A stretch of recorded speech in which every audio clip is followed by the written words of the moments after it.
그럼에도 감사. 그러니까 감사.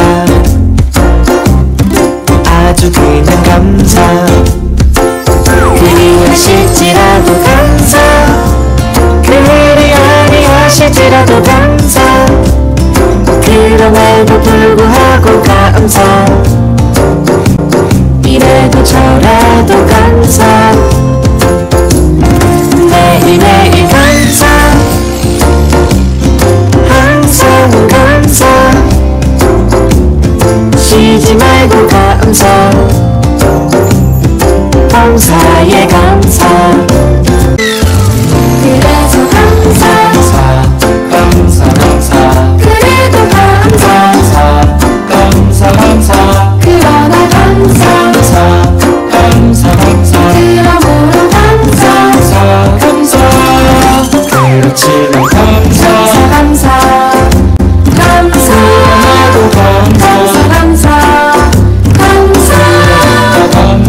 감사.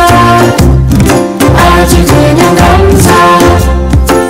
그리하실지라도 감사. 그리 아니하실지라도 감사. 그럼에도 불구하고 감사. 이래도 저래도 감사. 매일매일 감사. 항상 감사. 쉬지 말고 감사. 감사해 감사. 감사해 감사. 감사해 감사.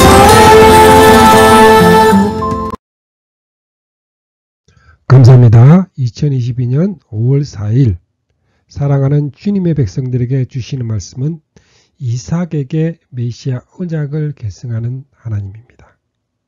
성경 말씀은 창세기 26장 1절부터 5절 말씀입니다.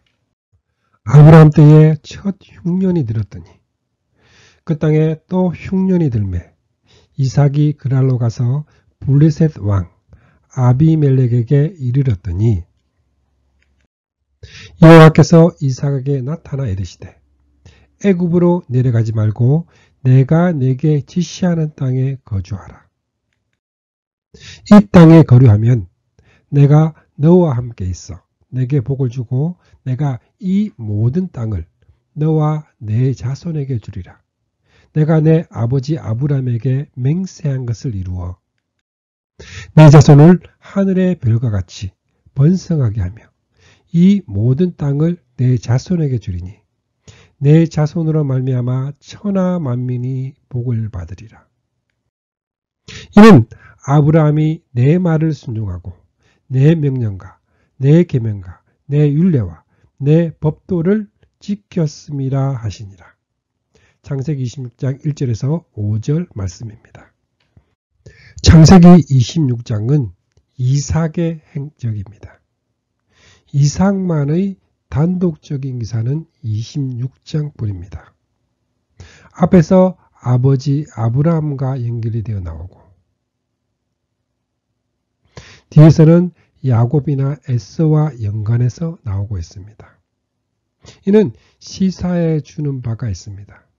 이삭을 그리스도의 예표로 여길 때 예수님만을 내세워서는 안 됩니다. 왜냐하면 구원의 계획의 주체는 하나님이 세상을 이처럼 사랑하사 독생자를 주셨으니 하신 하나님입니다.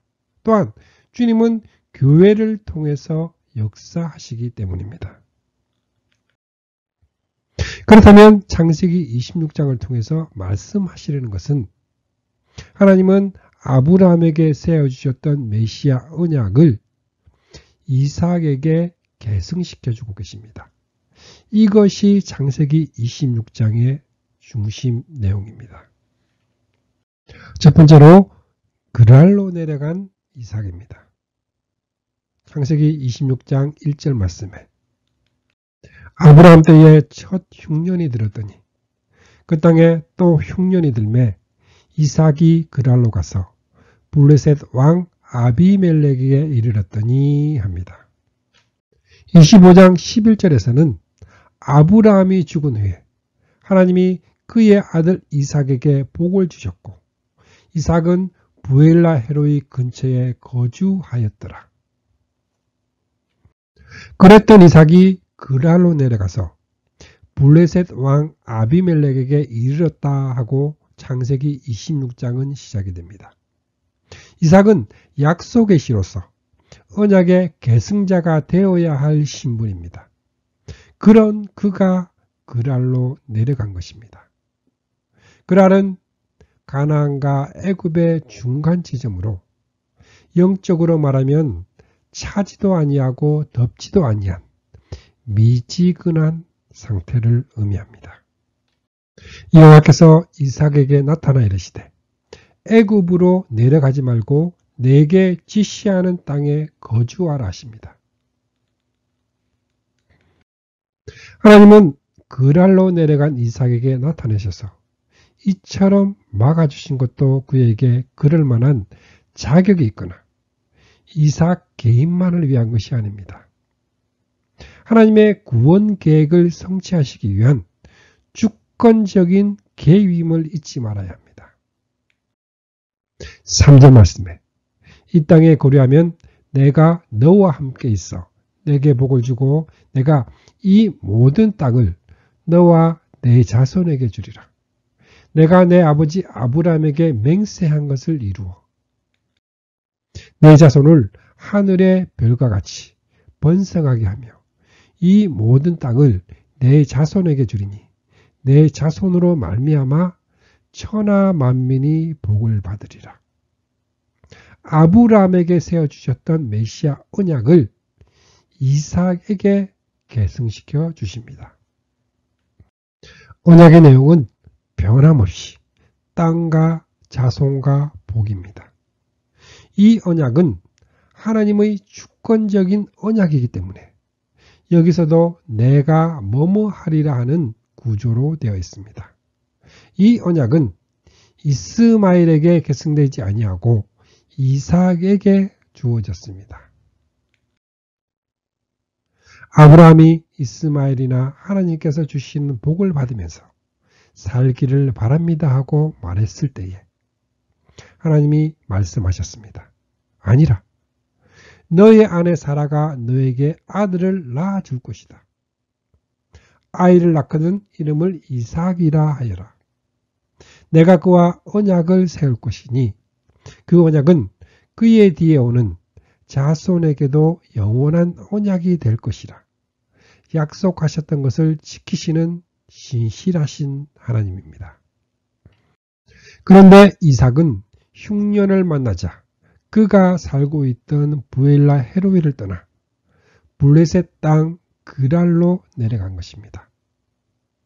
이는 이삭이 메시아 언약에 성실하지 못하고 언약 안에 견고히 거하지 않고 이탈하고 있음을 말해줍니다. 그래서 하나님께서는 내가 너에게 살라고 한 이 땅에서 살아라 하고 막으시는 것입니다. 그런데 6절 말씀에 이삭이 그랄에 거주하였더니 합니다. 이는 애굽으로 내려가지 말아라 하신 대로 애굽으로는 내려가지는 않았으나 그렇다고 내가 너에게 살라고 한 이 땅에서 살아라 하신 가나안 땅으로 올라온 것도 아닌 어중간한 상태입니다. 앞에서도 언급한 대로 그랄은 가나안과 애굽의 중간 지점입니다. 엘리야의 말대로 표현을 한다면 여러분은 언제까지 양쪽에 다리를 걸치고 머뭇거리고 있는 상태, 그 상태가 그랄에 살고 있는 상황입니다.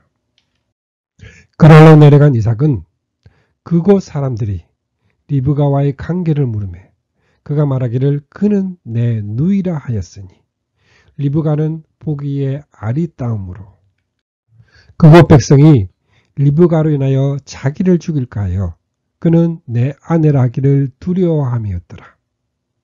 자기 아내를 누이라고 속입니다. 이는 하나님이 세워주신 언약에 대한 믿음에 확신이 없음을 나타냅니다. 그 결과로 아비멜렉이 이르되 내가 어찌 우리에게 이렇게 행하였느냐. 백성 중 하나가 내 아내와 동침할 뻔하였도다. 내가 죄를 우리에게 입혔습니다. 하고 책망을 듣게 됩니다. 우리가 불신자들로부터 비난을 받고 있는 것처럼 동일합니다. 같은 장소에서 아버지 아브라함과 아들 이삭이 같은 실수를 반복하고 있음을 보게 됩니다. 그런데 이삭은 하나님의 경고를 듣고도 이삭이 그랄에 그대로 머물러 있었습니다.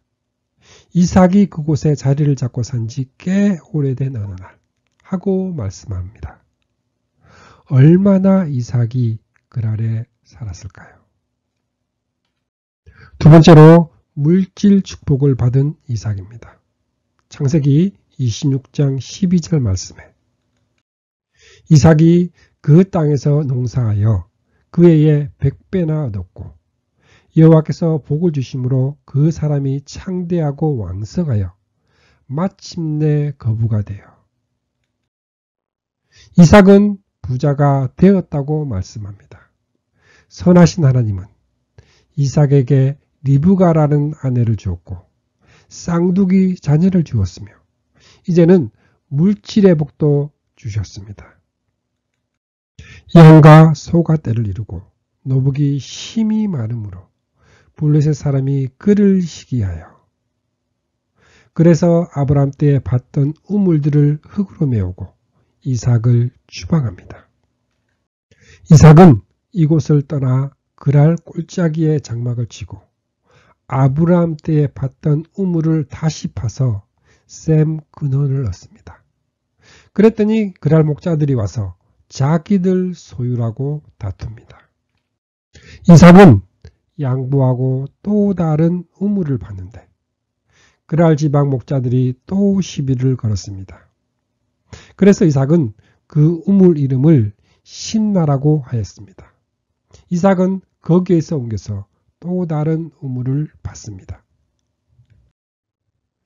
그랄에서의 이삭의 삶은 불안과 다툼과 불안정의 연속입니다. 왜 그러할까요? 그 원인이 어디에 있는 것일까요? 어떤 사람이 예루살렘에서 여리고로 내려가다가 강도를 만난 것과 같은 이치입니다. 23절 말씀에 이삭이 거기서부터 부엘세바로 올라갔더니 하고 말씀합니다. 우리 신앙의 여정은 내려가는 길이 있고 올라가는 길도 있습니다. 미련한 인간들은 그 땅에서 농사를 지어서 그 해에 100배의 수확을 거두어 들였습니다. 그는 부자가 되었습니다. 세상이 점점 늘어 아주 부유하게 된 물질 축복만을 보고는 혼동과 오해를 하게 됩니다. 다음 말씀에서 그랄에 머물러 있던 상황과 부엘세바로 올라온 삶이 어떻게 다르게 나타나는가를 보게 될 것입니다. 세 번째 말씀으로 부엘세바로 올라온 이삭입니다. 창세기 26장 23절 말씀에 이삭이 거기서부터 부엘세바로 올라갔더니 그 밤에 여호와께서 그에게 나타나 이르시되 나는 내 아버지 아브라함의 하나님이니 두려워하지 말라. 내 종 아브라함을 위하여 내가 너와 함께 있어 내게 복을 주어 내 자손이 번성하게 하리라. 그랄로 내려갔던 이삭이 이제 부엘세바로 올라갔다고 말씀합니다. 부엘세바라는 뜻은 7 우물, 맹세의 우물이라는 뜻입니다. 그랄에 머물러 있던 이삭의 삶은 우물을 파고 또 파고 계속 마셔도 목이 마른 삶의 연속이었습니다. 그랄을 떠나 부엘세바로 올라오자 그날 밤에 여호와께서 그에게 나타나 말씀하셨습니다. 비로소 하나님이 나타나십니다. 그리고 몇 년 전에 계승시켜 주셨던 메시아 언약을 다시 세워주십니다. 그랄과 부엘세바의 차이를 깨닫게 되셨습니까? 이삭이 그랄에 거하는 동안에는 물질의 복을 주셔서 부자가 되게 하시고 거부가 되었으나 불안과 분쟁의 연속이었습니다. 그곳에서는 하나님 자신의 나타내심을 임재는 맛보지를 못하였습니다. 다시 한번 말씀드립니다. 이삭이 그랄을 떠나 부엘세바로 올라오자 그날 밤에 여호와께서 그에게 나타나셨습니다. 영적인 걸음을 보십시오. 이삭이 그곳에 제단을 쌓았습니다. 여호와의 이름을 부르면 에벨을 드렸습니다. 그는 거기에 장막을 쳤습니다. 그랄에서는 제단을 쌓았다. 여호와의 이름을 부르며 에벨을 드렸다는 말은 없습니다. 사랑하는 성도님들은 부유하며 부족함이 없다 하고 자부하나 눈멀고 벌거벗은 라오디게 교회와 내 한란과 궁빛을 아노니 실상은 내가 부유한 자니라 하신 서머나 교회 중 어느 편을 택할 것입니까? 또한 이삭이 그랄에서 올라오자 놀라운 일이 일어났습니다. 26절 말씀에 아비멜렉이 그 친구 아우삭과 군대장관 비골과 더불어 그랄에서부터 이삭에게로 온지라. 우리에게서 떠나라 하던 대적자들이 자기 발로 스스로 찾아와 하친하기를 구하는 일이 일어났습니다. 28절 말씀에 그들은 이르되 여호와께서 너와 함께 계심을 우리가 분명히 보았으므로 자신들이 대적할 수 없다는 점을 분명히 알게 되었습니다. 그래서 우리의 사이 곧 우리와 너 사이에 맹세하여 너와 계약을 맺으리라 말하였노라. 너는 우리를 해하지 말라. 이는 우리가 너를 범하지 아니하고 선한 일만 행하여 내가 평안히 가게 하였습니다. 이제 너는 여호와께 복을 받은 자니라. 그들은 불가침 조약을 맺기 위해서 찾아왔다는 것입니다. 그랄에 머무르는 동안에는 물질적인 부요는 있었으나 마음의 평안은 없었습니다. 이제 하나님과의 관계가 정상적으로 회복이 되자 분쟁을 일으키던 장본인이 자기 발로 찾아와 하친하자고 제의합니다. 그러자 그날에 또 기쁜 소식이 들려옵니다. 그날에 이삭의 종들이 자기들이 판 우물에 대하여 이삭에게 와서 알리어 이르되 우리가 물을 얻었나이다. 그랄에서 판 우물과 부엘세바에서 얻은 물은 본질적으로 다르다는 점을 알아야 합니다. 그리고 고대 사회에서나 더욱이나 물이 귀한 그 지방에서 물을 얻었다는 소식은 반석을 치매 생수가 쏟아났다는 것에 비교할 만한 기쁜 소식입니다. 사랑하는 주님의 자녀된 우리가 원하는 것이 무엇입니까? 물질적인 축복 아니면 하나님 자신입니까? 그랄에 살기를 원하나요? 아니면 부엘세바로 올라가기를 원하십니까? 우리가 원하는 것은 하나님의 언약 안에서의 안식을 누리는 것입니다. 아니면 세속적인 욕망을 추구하는 다툼과 불안정을 원하나요?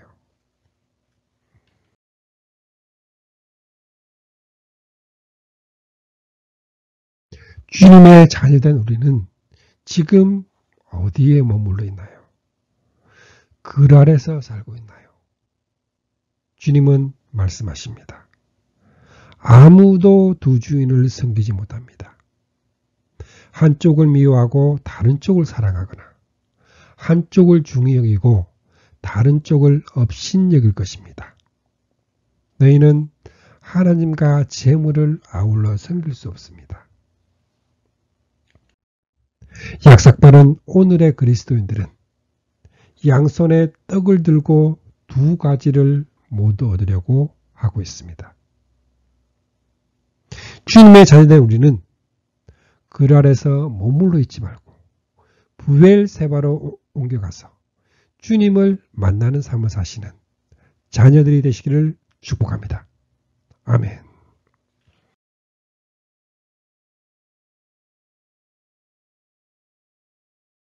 말씀을 통해 주님의 사랑을 느끼며 주님의 은혜의 축복을 받는 기도의 시간입니다.